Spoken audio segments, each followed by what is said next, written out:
नमस्कार। आप सुन रहे हैं कहानी गोल्ड। आइए दोस्तों सुनते हैं वंदना बाजपेयी जी की लिखी कहानी बॉर्डर वाली साड़ी। ये वो दिन थे जब सूरज इतना नहीं तपता था, पर एक और तपिश थी जिसे बहुधा औरतें अपने मन में दबाए रहती थीं। बहुत जलती थीं, पर आधी आबादी ने इसे अपना भाग्य मान लिया था। उन दिनों, हाँ, उन्हीं में से कुछ दिनों में जब बॉर्डर वाली साड़ी बहुत फैशन में थी और अपने कपड़ों पर कभी ध्यान न देने वाली माँ की इच्छा बॉर्डर वाली साड़ी खरीदने की हुई। वो हर दुकान पर बॉर्डर वाली साड़ी को गौर से देखती। कोई सिल्क के जारीदार बॉर्डर वाली, तो कोई कॉटन की, जिस पर साड़ी का विरोधी रंग कॉन्ट्रास्ट उत्पन्न कर रहा हो। किसी में बॉर्डर पर फूलों की कढ़ाई, तो किसी में किसी कलाकार ने रंग बिरंगी अपनी तुलिका से रंग बिरंगी कलाकृतियां उकेर दी हों।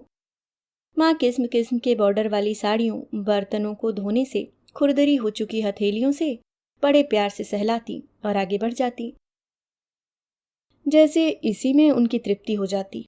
न कोई फरमाइश, न रूठना मनाना, और पिताजी भी उनकी मुस्कुराहट में बंधे आगे बढ़ जाते। हर रोज आने वाली सब्जी की थैलियों, घर के जरूरी सामान, हमारी किताबें, कपड़ों के साथ भी वो साड़ियां कभी नहीं आईं। बड़ी ही सावधानी से अपने चारों ओर एक वृत्त खींचती आई हैं ये औरतें, जिसमें वो अपने जाने कितने अरमान छुपा लेती हैं। इस वृत्त में किसी का भी प्रवेश वर्जित है, खुद उनका भी। ये वो समय था जब हमारा घर बन रहा था, खर्चे बहुत थे। उस पर हम पढ़ने वाले भाई बहन, कभी पढ़ाई का, कभी त्योहारों का, तो कभी बीमारी का अतिरिक्त खर्चा आ ही जाता। इसलिए माँ भी अन्य औरतों की तरह खुद ही अपनी इच्छा स्थगित कर देती। बुआ, चाची आदि जब भी बॉर्डर वाली साड़ी पहन कर आती, माँ बहुत ध्यान से देखती। क्यों जीजी, कहाँ से खरीदी है? बहुत सुंदर लग रही है। रंग तो बहुत खिल रहा है आप पर। कितने की पड़ी? कहकर खुले दिल से प्रशंसा करती। बुआ भी इतरा कर कहती, अरे बड़ी महंगी पड़ी, फैशन है ना आजकल। पर हम भी तुम्हारे जीजा के पीछे पड़ के ले ही लिए। अब फैशन पर चीज न पहनी तो क्या फायदा खरीदने का। हाँ जीजी, सही कहती हो, कहकर माँ बड़ी जोर से स्वीकृति का हुंकारा भरती, पर अपने लिए कभी कहती नहीं। परिवार खानदान के कितने कामकाज उन्होंने अपनी शादी की बनारसी साड़ी पहनकर निपटा दिए, पर बॉर्डर वाली साड़ी के लिए उनकी आंखों में एक अलग ही चाहत मैंने देखी थी। आंगन में सूखती बुआ की साड़ी को छूकर मेरी उंगलियों के पोरों पर कल्पना की मधुर छुअन गुदगुदाती। माँ जब ऐसी साड़ी पहनेंगी तो कितनी सुंदर लगेंगी। उनके बक गोरे रंग पर ये जामुनी रंग कितना फवेगा। समय बीता और एक दिन वो भी आया जब दीपावली पर माँ के लिए बॉर्डर वाली साड़ी आई। कत्थई रंग की साड़ी पर क्रीम कलर का टंके हुए बॉर्डर की पट्टी और उस पर बारीक कढ़ाई। पर तब तक बॉर्डर वाली साड़ी का फैशन जा चुका था। माँ ने बड़े उत्साह से वो साड़ी जब पहली बार पहनी तो हर कोई टोक देता, अरे ये क्या पहन लिया, इसका फैशन तो 4 साल पहले ही निकल गया। अब तो ये कोई नहीं पहनता, हमने तो अपनी काम वाली को दे दी। सच में ज्यादातर महिलाओं ने अपनी बॉर्डर वाली साड़ी अपनी काम वालियों को दे दी थी। हर दूसरी काम वाली वही पहने दिखती। माँ का मन भी उतर गया। 2-4 बार पहनकर माँ ने भी साड़ी किसी को दे दी। माँ ने तब भी कोई शिकायत नहीं की, पर मेरे मन में एक टीस गड़ गई। बाल बुद्धि में ये सोचने लगी, जब मैं बड़ी होकर नौकरी करूंगी और जब फिर से बॉर्डर वाली साड़ी का फैशन आएगा तो सबसे पहले माँ को ला कर दूंगी।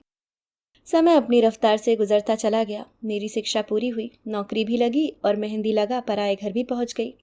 संयोग से मेरी शादी के बाद एक बार फिर बॉर्डर वाली साड़ी का फैशन आया। बचपन का सपना फिर से परवान चढ़ने लगा। बस फिर क्या था, अपने सपने को सच्चाई का रंग देने के लिए उसी दिन बाजार जा पहुंची। सैकड़ों साड़ियां उलट पुलट डाली, कोई साड़ी पसंद ही नहीं आ रही थी, या फिर दुनिया में कोई ऐसी साड़ी बनी ही नहीं थी जिसमें मैं अपने सपने, स्नेह और अरमान लपेट सकती। दिन भर की मशक्कत और धूप में पसीना पसीना होने के बाद आखिरकार एक साड़ी मिली जिसका रंग मेरे सपनों के रंग से मेल खाता था। झटपट पैक कराई। जब तक वो साड़ी मेरे घर में रही मैं रोज उसे पैकेट से निकाल कर निहारती और ये सोचकर खुश होती कि माँ कितना खुश होंगी। अपनी कल्पनाओं में माँ को उस साड़ी को पहने हुए देखती। मुझे माँ रानी परी से कम न लगती। मुझे महसूस हो रहा था कि हर रोज वो साड़ी मेरे स्नेह के भार से भारी होती जा रही थी। कल्पना के पन्नों से निकलकर वो दिन भी आया जब मैं मायके गई और माँ को वो साड़ी दी। माँ की आंखें खुशी से छलछला गईं। अरे अब तक याद है तुम्हें, कहते हुए वो रुक गईं। फिर बोली, मैं ये कैसे ले सकती हूँ, लड़की का कुछ लेना ठीक नहीं है, परंपरा के खिलाफ है। तुम पहनो, तुम पर अच्छी लगेगी। हम दोनों की आंखों में आंसू थे। मुझे लगा समय रुक गया है। बाहर की सारी आवाजें सुनाई देना बंद हो गईं। केवल एक ही आवाज आ रही थी, अंदर से, बहुत अंदर से। हाँ माँ, मैं अब इस घर की बेटी कहाँ रही, मैं तो दान कर दी गई हूँ, पराई हो गई हूँ। मेरे और माँ के बीच में परंपरा खड़ी थी। मैं जानती थी आस्था को तर्क से काटने के सारे उपाय विफल होंगे। मैंने माँ की गोद में मुंह छिपा लिया, ठीक उस बच्चे की तरह जो माँ की मार से बचने के लिए माँ से ही जा चिपकता है। दो औरतें जो एक दूसरे का दर्द समझती थीं पर असहाय थीं, क्योंकि एक परंपरा के आगे विवश थी, दूसरी विफल। तभी पिताजी आए। बिना कुछ कहे वो समझ गए। पिता में भी एक माँ का दिल होता है। माँ से बोले, क्यों बिटिया का दिल छोटा करती हो, ले लो, परंपरा है, ये बात सही है। तो दो की चीज चार में ले लो, बिटिया का मन भी रह जाएगा और परंपरा भी। मुझे ये बिल्कुल वैसा ही लगा जैसे कीचड़ में ऊपर से नीचे तक सने व्यक्ति को 2 बूंद गंगा जल छिड़क कर पवित्र मान लिया जाता है। फिर भी मैंने स्वीकृति में सर हिला दिया, क्योंकि उस साड़ी को वापस लाने की हिम्मत मुझ में नहीं थी। मुझे उस साड़ी के बदले में एक कीमती उपहार मिल चुका था। मेरे वापस जाने वाले दिन माँ ने वो साड़ी पहनी। सच में माँ बिल्कुल मेरे सपनों की परी जैसी लग रही थी। मेरी आंखें बार बार भर रही थीं। सब कुछ धुंधला दिखने के बावजूद एक चीज मुझे साफ साफ दिख रही थी, माँ की साड़ी से निकला हुआ बॉर्डर जो हम दोनों के बीच अपने वजूद पर मुस्कुरा रहा था। अभी आप सुन रहे थे वंदना बाजपेयी जी की लिखी कहानी बॉर्डर वाली साड़ी। उम्मीद करती हूँ दोस्तों आपको ये कहानी पसंद आई होगी। अगर आप चैनल पे नए हैं तो सब्सक्राइब करना ना भूलें। मिलती हूँ किसी और नई कहानी के साथ। तब तक के लिए मुस्कुराते रहिए। धन्यवाद।